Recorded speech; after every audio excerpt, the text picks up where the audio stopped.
Hello everyone and welcome to this video. आज हम पढ़ेंगे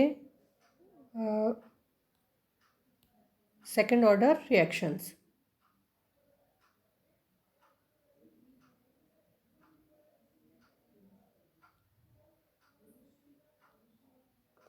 सेकंड ऑर्डर रिएक्शन या द्वितीय कोटि की अभिक्रियाएं।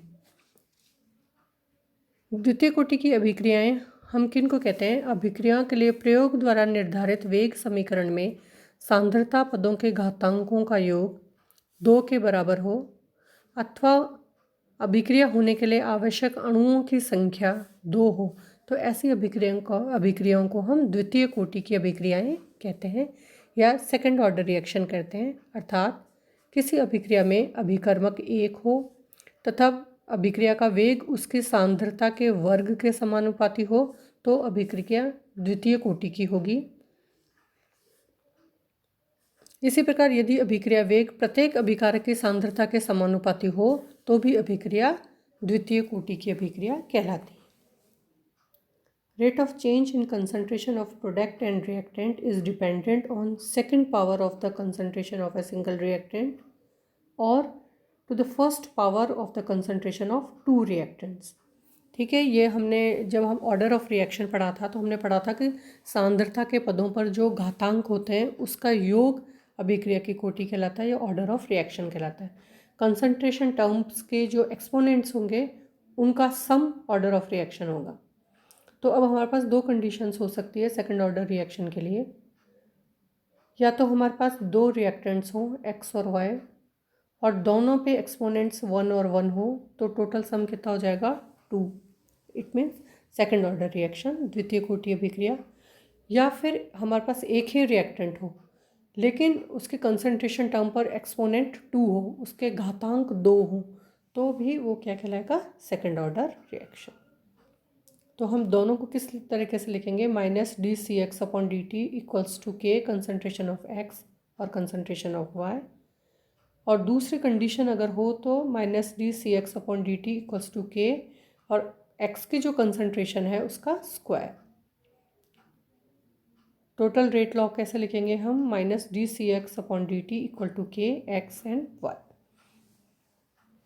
Here decrease in concentration of y is similar to x। अब क्या हो गया? इसका मतलब क्या हुआ? इन दोनों की सांद्रता के ऊपर अभिक्रिया का वेग बराबर निर्भर करता है। If concentration of x and y at time t is equal to 0 are a and b respectively। जब हमने रिएक्शन स्टार्ट की तब x हमारा मान लीजिए a था और y हमारा कितना था? b, small b। The concentration of each substance that has reacted after time t is equal to x। और t टाइम के बाद में इन दोनों के x अमाउंट ने रिएक्शन कर ली तो बाकी बचा क्या? x and y remaining will be, ये स्टार्टिंग में a था, x ने रिएक्शन कर दी तो कितना बच गया? a-x। ये हमारे पास b था, x ने रिएक्शन कर ली तो ये कितना बच गया? b-x respectively. अब हमारे पास अब हम उस कंडीशन की बात करते हैं जब a is not equal to b। तो हम क्या लिखेंगे? -dx/dt is equal to k a-x and b-x, where -dx/dt equals to rate of decrease in concentration of x and concentration of y। तो इसलिए इसको हमने क्या लिख दिया? -dx/dt। Integrating the equation 3 we get 3 कौन सी वाली? ये वाली इक्वेशन हमारी। इस इक्वेशन को हमने समाकलन किया तो क्या हो गया? kt is equal to 2.303 upon a-b log of b into a-x divided by a multiplied by b-x। Rearranging this equation, अब इस वाली इक्वेशन को जो इक्वेशन नंबर 4 है हमारी, इसको हमने रीअरेंज किया। log a-x upon b-x equals to a-b kt upon 2.303 plus log a upon b। So if second order reaction is observe तो ग्राफ कैसा होना चाहिए? log of a-x upon b-x versus t के बीच में हमने ग्राफ खींचा। gives straight line with slope a minus b multiplied by k divided by 2.303। ये हमने log a minus x upon b minus x ले लिया यहाँ पर, और इस वाले एक्सिस पे हमने टाइम ले लिया, तो ये हमारा क्या आ गया, स्लोप। ये किसके लिए आया, सेकंड ऑर्डर रिएक्शन के लिए। अब सेकंड वाला केस की हम बात करते हैं। सेकंड वाला केस हमारा क्या था, when a is equals to b। कौन सा वाला केस हुआ, minus d c x upon d t is equal to k x square. Integration gives k t is equal to x upon A into a minus x. Rearrangement of this equation gives k t equals to 1 upon a minus x minus 1 upon a. So if the second order reaction is observed, then graph of 1 upon a minus x versus t gives the straight line with slope k and intercept 1 upon a at t equals to 0. अगर हम graph plot करेंगे किसके बीच में, 1 upon a minus x और t के बीच में, तो जो स्लोप होगा उससे हमें क्या मिल जाएगी, इसके वेग नियतांक या k की वैल्यू हमें प्राप्त हो जाएगी।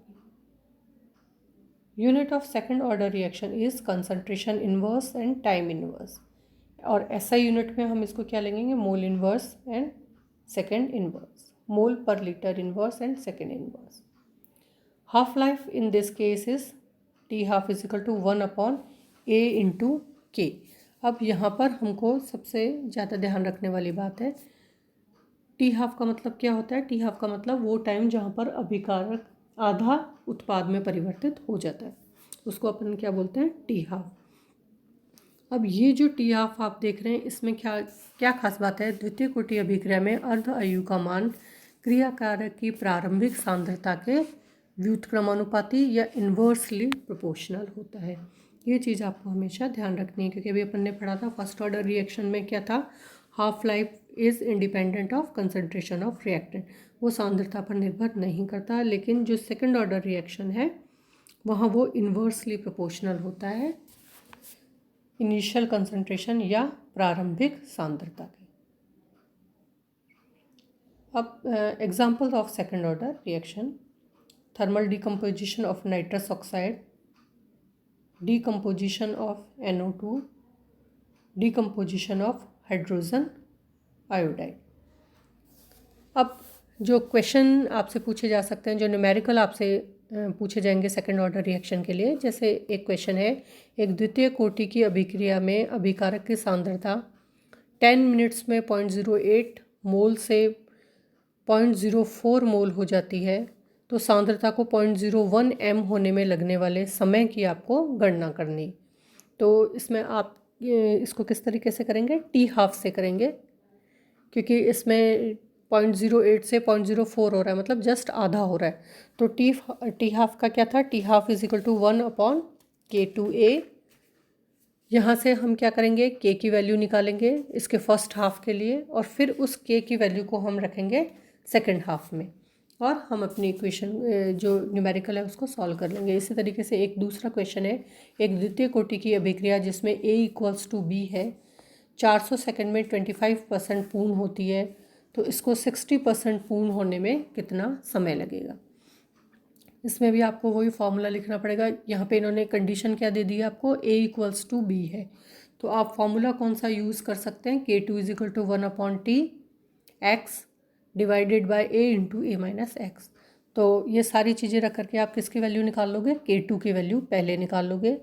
दूसरे में आपसे क्या पूछा है, 60% पूर्ण होने में लगने वाला समय अपन को बताना है, तो K2 की वैल्यू अपन ऊपर से कैलकुलेट कर लेंगे, तो आपको K पता चल गया, आपको A और A माइनस एक्स पता चल गया, तो आपको क्या इसमें निकालना है, T निकालना है। तो फॉर्मूले में रख के और फिर हम इसको कैलकुलेट कर लेंगे।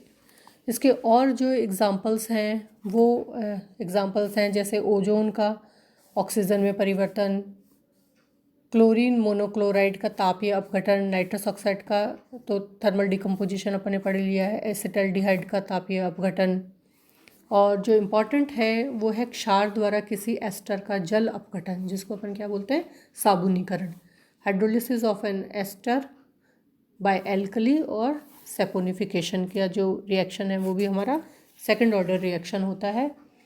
और सेकंड ऑर्डर रिएक्शंस में हमें कई बार इस तरीके के भी क्वेश्चंस करने पड़ते हैं, जैसे वो आपको डाटा दे देंगे, टाइम दे देंगे और साथ में अम्ल का आयतन इन्होंने दे दिया है आपको।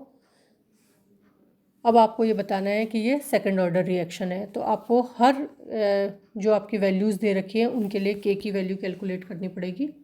और फिर अगर सारे के आपके सिमिलर रेंज में आ रहे हैं तो इसका मतलब ये रिएक्शन आपकी कौन सी है, सेकंड ऑर्डर रिएक्शन है।